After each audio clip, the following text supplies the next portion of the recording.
它是冷战的理性产物，却成了现代战争的情绪担当。它不是五代机，却被五代人送上前线。它不是最先进的，但可能是世界上出镜率最高的战斗机。从中东沙漠到东欧前线，从亚太沿海到北约演习现场，F-16这架从上世纪走来的战损，依然在这个高科技导弹满天飞的时代扮演着核心角色。你可以叫它老兵，但你不能否认它还在打仗。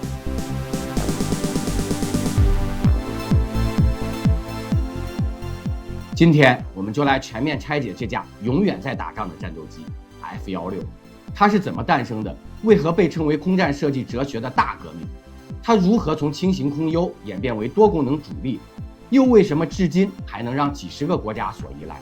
这里是 High Weapon， 我是 Jason。今天我们来聊聊 F-16战损，一架打了5代人的飞机。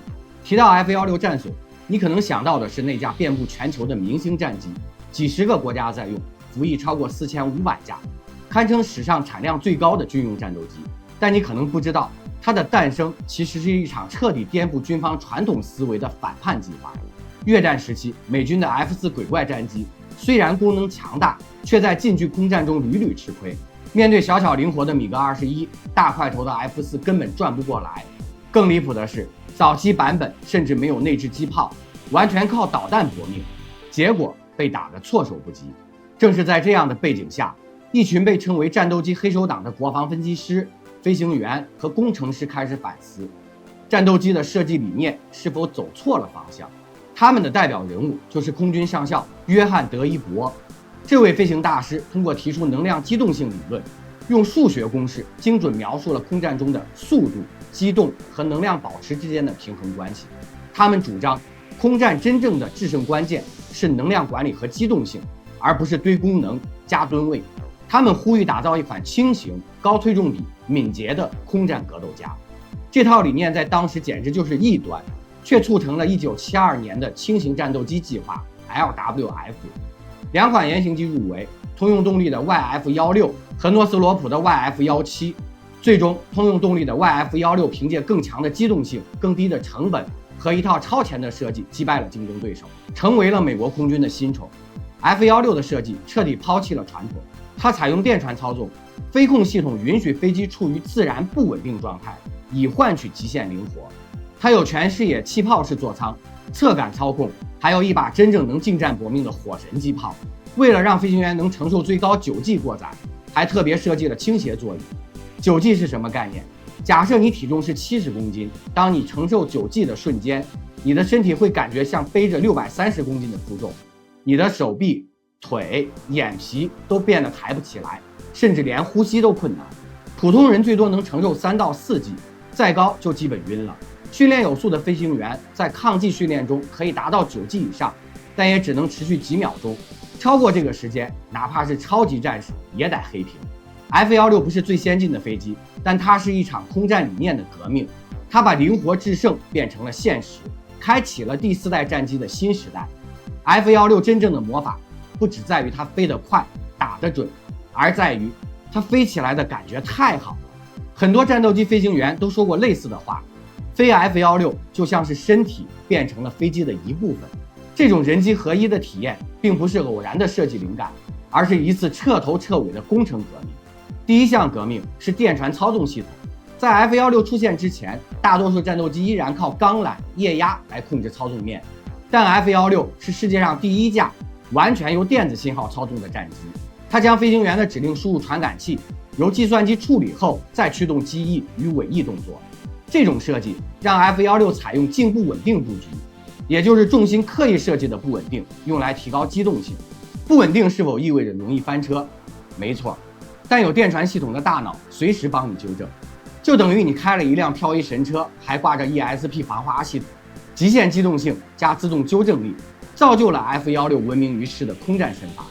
第二项改变是对飞行员战斗舒适度的重新定义。座舱盖采用气泡型无框设计，上下左右360度全景视野，在空战中极为关键。座椅向后倾斜30度，配合激励服使用，帮助飞行员在承受高达9G 的机动压力时保持意识。侧感控制，传统战机把侧感放在中间， F-16大胆改到座椅右侧，更贴合身体动作，减少疲劳。很多飞行员在第一次坐进 F-16都形容像进入了一辆高级版的超跑。而在武器设计上， F-16也回归了最朴素的战斗哲学，近战要能开火。F-4鬼怪曾因过度依赖导弹被批评打不了近战， F-16则内置了一门 M61火神20毫米6管加特林机炮，1分钟射速6000发，喷起来就像火焰龙卷风。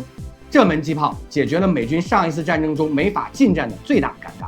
更重要的是， F-16有一个近乎完美的高迎角气动设计，它的边条翼、前缘襟翼、S 型进气道，这些细节组合让它在进行大迎角机动时仍能保持空气流畅，极限机动不失控。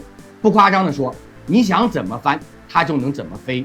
所以 F-16的魅力不仅来自武器，来自设计，更来自一种驾驶体验。那是一种让飞行员信任飞机，让空战变成身体直觉的快感。F-16最初的定位是一架轻型空优战机，但它从服役开始，这台敏捷隼就一路进化，飞出了空战全能型的新高度。最核心的问题是，怎么把轻型战机打造成战场通吃的工具？首先是它的挂载能力 ，F-16能挂载多达9个武器挂点，可携带空对空导弹，如 AIM-9响尾蛇、AIM-120 AMRAAM， 打一枪换一架的超视距杀手；空对地导弹 AGM-65 小牛导弹，专杀地面装甲目标；精准制导炸弹 GBU-12、24等激光制导炸弹，精准度以米计算；集束炸弹、反雷达导弹、航电干扰吊舱，它甚至可以带电子战设备干扰敌方雷达。它的外挂兼容性、模块化程度之高，连现代战机都自叹不如。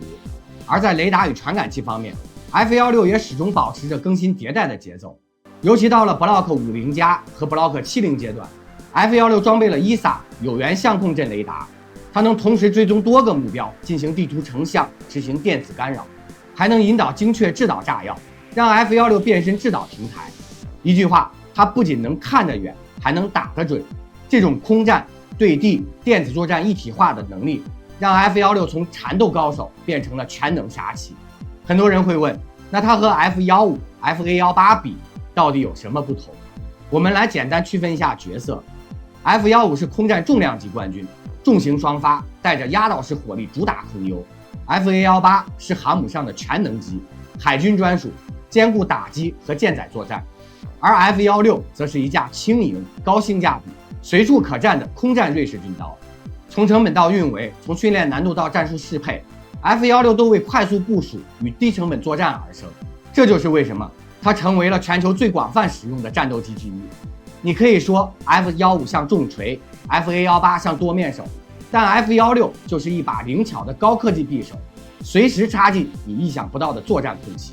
在 F-16服役的50年中，它并没有停留在最初的轻型战斗机设定，而是一次次的完成自我进化。尤其是在进入21世纪之后，一系列型号升级，让它逐步脱胎换骨，变成今天我们所说的超级毒蛇。首先是 Block 70、72的横空出世，这是目前 F-16家族中最先进的一支，集合了第5代战机的一部分技术，包括 ASA 有源相控阵雷达、APG-83， 来自 F-35的同源技术，具备远程多目标追踪、对地成像、抗干扰能力。宝型油箱贴在机身两侧的肌肉包，增加飞行航程30%，还不占挂架。数字座舱，单块大尺寸中央显示屏，替代老式机械仪表，信息整合度更高，飞行员态势感知大幅提升。自动防撞系统可在飞行员失去意识时自动拉升，避免撞击事故，已在多个国家实战中挽救飞行员生命。结构强化与寿命延长，机体寿命拉长至12000飞行小时，一架飞机可用40年。这套升级不仅让 F-16看得更远，飞得更远，还能活得更久。换句话说，你以为它是老飞机，其实它的心脏比你还年轻。除了主力型号，还有一批衍生版本，让我们看到了 F-16灵活性的一面。日本的 F-2战斗机和 F-16长得像，但尺寸更大，雷达更强，挂载更多，被称为海上 F-16。F-16XL 采用夸张的曲柄三角翼，大幅增加机翼面积和挂载点，本来是对地打击的理想平台，性能卓越，却被 F-15G 挤料出局，成为历史遗珠。从这些设计中，我们能看出一点， F-16的气动平台足够优秀，足以作为变体基础不断扩展。而每一次进化的背后，其实都是围绕3个核心点：飞控系统从模拟时代进入数字化，带来更好的响应和更低的操作负担。雷达与航电不断升级，实现从看得见到主动制导的飞跃。整体飞行性能与任务系统的持续打磨，让它始终适配时代变化。这正是 F-16独特之处，它不是一款生来就完美的飞机，而是一架持续优化、步步紧跟时代的经典作品。每一次升级不是全新换代，而是对核心能力的补课与延展。它不追求成为最先进，但它始终保持够用、耐用、打得准的实战水准。F-16不仅是美国空军的老牌主力，更是全球最受欢迎的战斗机之一。从北约国家到中东，从亚洲到南美， F-16已经飞入了全球25个以上的国家的主力空军，总产量超过4500架，是现代最成功的出口战斗机。但问题来了，这款1970年代的飞机为什么能打动这么多国家？为什么它至今仍在被大量采购？答案其实很简单，它够强、够便宜、够灵活。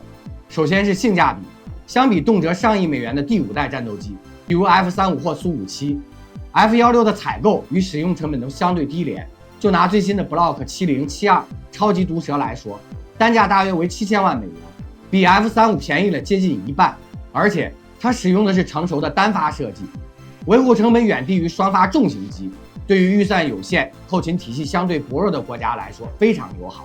其次是多功能适配性， F-16可以打空战，也能打地面，可以做截击，也能做电子干扰任务，白天飞、夜里飞、丛林飞、沙漠飞，全能不挑场合。你想要空中格斗，它能9机过载，灵活翻滚；你想打导弹，它可以携带 AMRAAM；你想做精准打击，它能挂 GBU 炸弹，携带瞄准吊舱，甚至连海上任务，它都能用 AGM-84鱼叉导弹来应付。在现实世界中，大多数空军不需要 F-22那种极端性能，但必须有靠谱能打的多用途机型，而 F-16恰好就是这个角色的天选之子。这就是为什么像丹麦、挪威、以色列、韩国这些国家把 F-16作为主力用了几十年，而印度、摩洛哥、斯洛伐克、巴林、保加利亚、约旦这些国家也纷纷签约引入 Block 70型号。而未来这种趋势可能还会延续几十年。虽然 F-35已经成为下一代标准战斗机，但 F-16并不会马上消失。根据美国空军的官方文件，现役约600架 F-16将服役至2035年以后，部分改装机型更是被规划延长至2048年。也就是说， F-16这架战斗机界的中坚劳模可能会从冷战初期一路飞到 AI 作战和高超音速武器时代。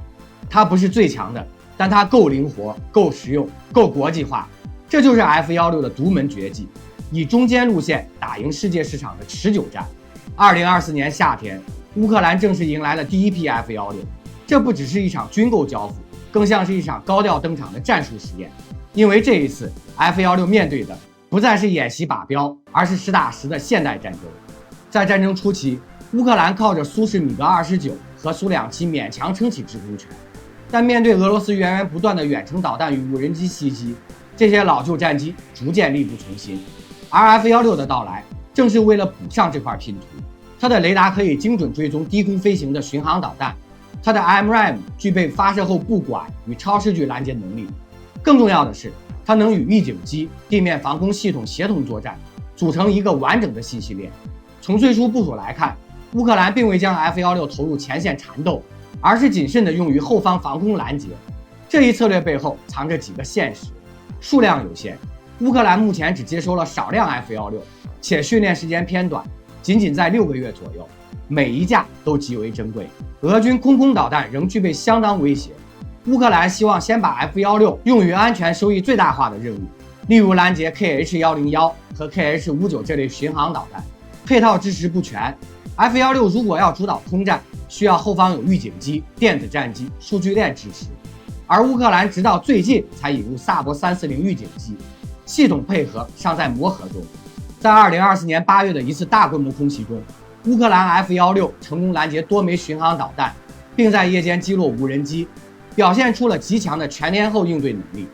同月29日，一架乌克兰 F-16在防御任务中坠毁。据战后报道，这是 F-16在乌战中第一次战损。这起事件让外界意识到，即便是经典名机，在现代高强度的战场上，依旧面临巨大的风险与挑战。一架飞机见证了5代空战的演变。1970年代，它是美苏空优哲学对撞下的产物；1980年代，它是中东与南亚冲突的主角；1990年代，它是沙漠风暴行动中的多面手；2000年代，它是北约空袭科索沃与打击塔利班的主力；2020年代，它出现在乌克兰，成为新冷战代理战场的一份子。这不是一个平台，这是一个战斗哲学活标本。它证明了一个关键点：技术不是决定一切，持续适配战场才是真正的王道。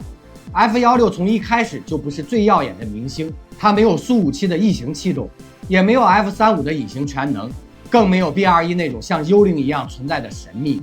但你问过任何一个飞过它的飞行员，他们会说，它是我们信得过的伙伴，是一架永远在身边、能打、肯打、敢打的飞机。它可能不是最强的，但可能是最重要的，因为它不是5代机，但它打了5代人。你觉得 F-16还能服役多少年？如果你是飞行员，会选 F-16还是更先进的 F-35？在评论区留下你的看法，我们会在下期视频精选留言互动。我是 Jason， 这里是 High Weapon。喜欢这期内容，别忘了点赞、订阅、打开小铃铛。我们下期视频再见。